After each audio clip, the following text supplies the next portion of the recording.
일단 과거에 갇힌 생각부터 버리세요. 그리고 오늘 미래의 자에게 방향을 물어보세요. 하루에 딱 1%. 당신은 오늘도 성장합니다. 안녕하세요. 잠들기 전 떠올랐던 생각을 행동으로 바꿔드리는 슬립로그입니다. 여러분, 이러한 경험 있으시죠? 나는 원래 이런 사람이야. 지금도 안 되는데 미래라고 뭐 달라질까? 그 말 혹시 과거의 기억으로부터 떠오른 거 아닌가요? 우리는 종종 자신을 과거의 결과물로 규정합니다. 하지만 진짜 중요한 건 내가 누구였는가가 아니라 앞으로 어떤 사람이 되고 싶은가예요. 이걸 일찍이 깨달은 한 사람이 있었습니다. 과거의 트라우마, 습관, 실패를 등에 지고 살던 그가 삶을 완전히 변화시킨 그 시발점은 단 하나의 생각부터였습니다. 그는 미래의 나를 삶의 기준점으로 삼았습니다. 그는 더 이상 과거를 기준으로 자신을 정의하지 않았습니다. 그는 미래 자신이 지금의 결정을 이끌게 했죠. 그는 바로 퓨처 셀프의 저자 벤저민 하디입니다. 자, 지금부터 우리는 퓨처 셀프 속 저자의 시선에 제 생각을 담아 우리의 삶에 투영해 보겠습니다. 벤저민 하디는 한때 삶의 의욕을 잃고 방황하던 청년이었다. 그는 학창시절 부모의 이혼을 겪었다. 안정적인 가정의 붕괴는 그의 정체성을 혼란스럽게 만들었다. 무기력한 나날 속에서 그는 반복되는 실수와 후회에 시달렸다. 자신의 정체성을 실패한 과거의 결과물로 여기기 시작했다. 그러나 인생을 바꾸는 한 문장을 마주하면서 그의 관점은 완전히 전환된다. 너는 과거의 결과물이 아니라 미래의 원인이다. 이 문장은 그에게 새로운 사고의 틀을 제공했다. 그는 더 이상 과거의 기억이나 환경을 삶의 기준으로 삼지 않기로 결심했다. 대신 내가 되고 싶은 미래의 자아를 구체화했고 그 자아가 오늘의 행동과 선택에 직접 영향을 미치도록 만들었다. 그는 하루하루를 미래의 자아의 시선으로 살아가기 시작했다. 만약 내가 5년 후 심리학자로서 수백만 명에게 영향을 주는 사람이라면 오늘 이 상황에서 어떻게 판단할까? 이 질문은 그의 결정과 태도를 다르게 만들었다. 하디는 이 경험을 바탕으로 수많은 연구를 진행했고 이후 그는 박사 학위까지 취득했으며 자기계발 심리학 분야에서 영향력 있는 작가가 되었다. 그리고 그 변화의 출발점은 다름 아닌 정체성은 과거가 아니라 미래에서 온다는 통찰이었다. 자, 여기서 묻는다. 당신은 지금 어떤 기준으로 자신을 판단하고 있는가? 여전히 과거의 실패, 실수, 후회로부터 벗어나지 못한 채 그 틀 안에서 자신을 규정하고 있진 않는가? 일론 머스크는 말했다. 나는 문제 해결자가 되고 싶었다. 그리고 그 미래의 나를 맞췄다. 그 역시 처음부터 비전이 선명한 사람이 아니었다. 그러나 스스로가 되고자 하는 사람을 명확히 상상했기에 그에 맞는 행동과 선택이 가능했던 것이다. 심리학적으로도 이러한 개념은 뒷받침된다.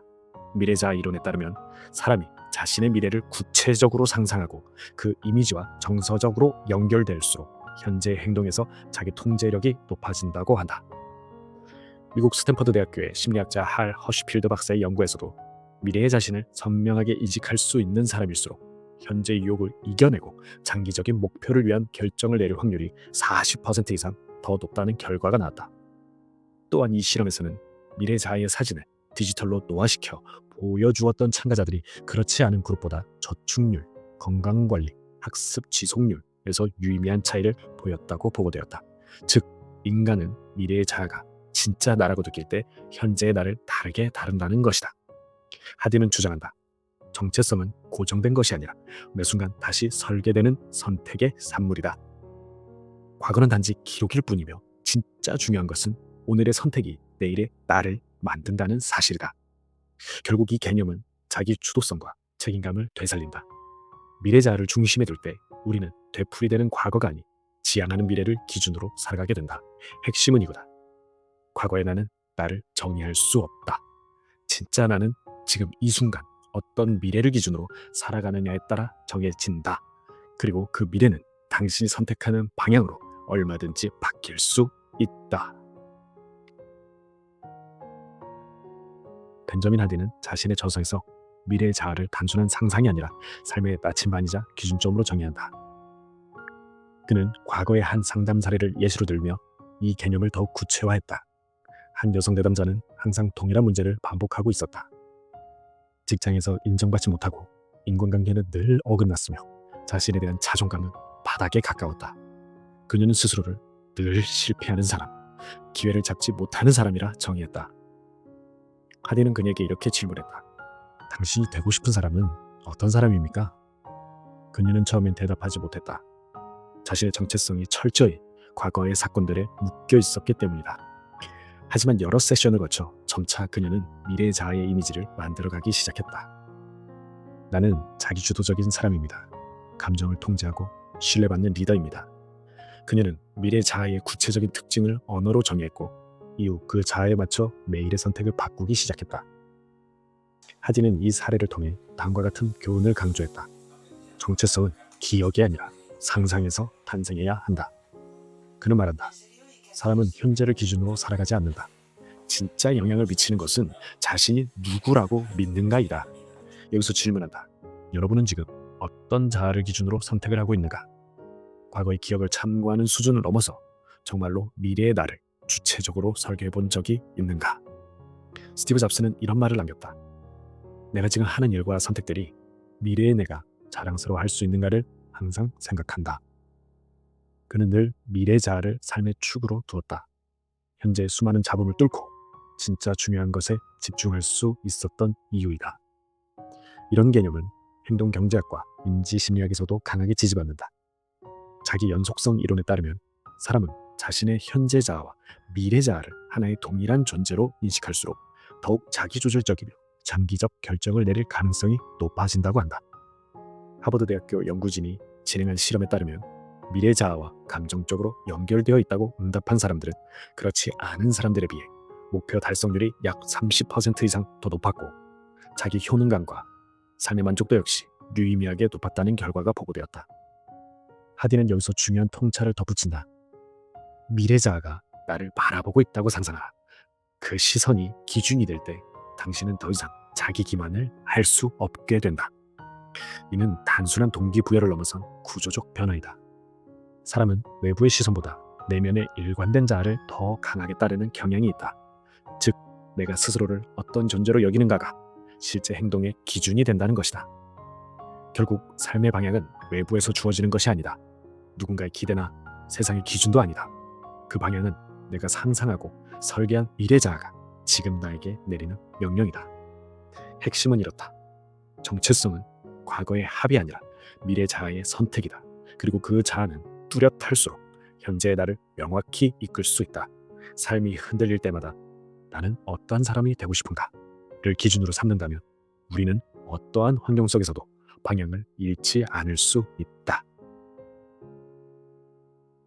벤저민 하디는 책에서 가장 강력한 메시지를 던진다.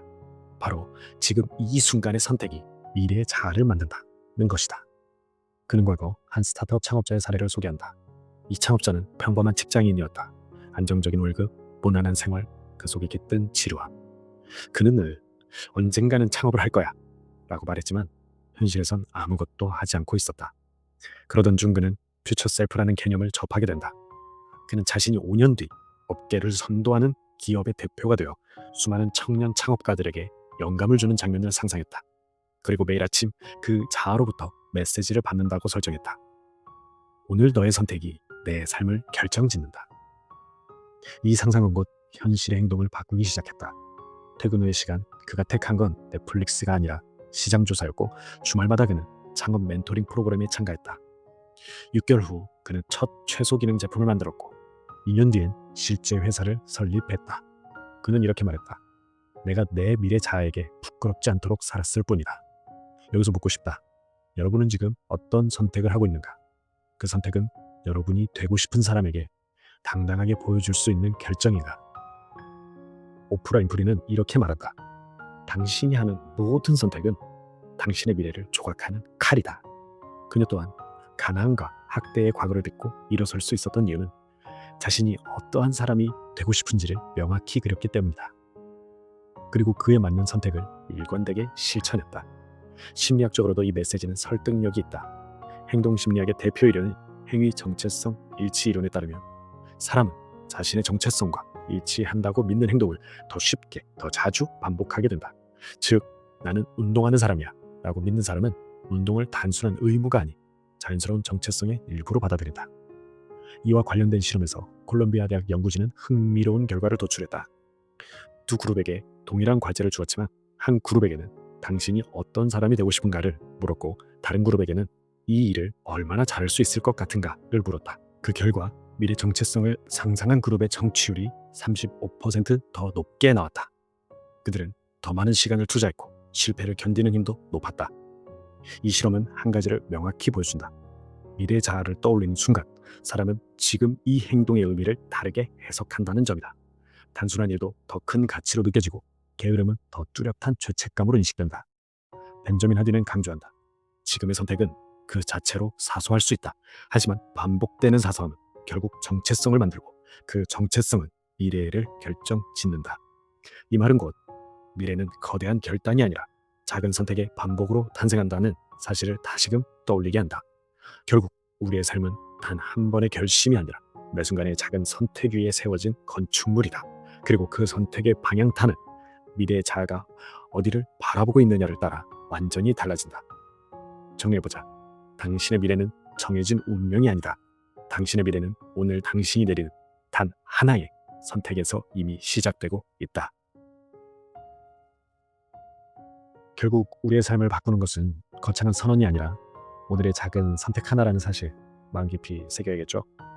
내가 누구였는가가 아니라 내가 누구로 살고 싶은가를 기준으로 당신의 하루를 다시 설계해보세요. 그 작은 기준이 언젠가 거대한 변화를 만들어냅니다. 삶이 자꾸 제자리 걸음처럼 느껴질 때, 과거의 기억이 자꾸 발목을 잡을 때, 그럴수록 미래자의 시선을 떠올려 보세요. 그 사람이라면 오늘 당신에게 어떤 결정을 요구할까요? 그 질문 하나로 내 삶의 방향은 분명 달라질 수 있습니다. 자, 마지막으로 오늘도 자신의 다짐을 한 줄 댓글로 적고 시작할게요. 하루에 딱 1%. 오늘도 나는 성장한다. 오늘도 여러분의 성공을 응원합니다. 슬림로고였습니다.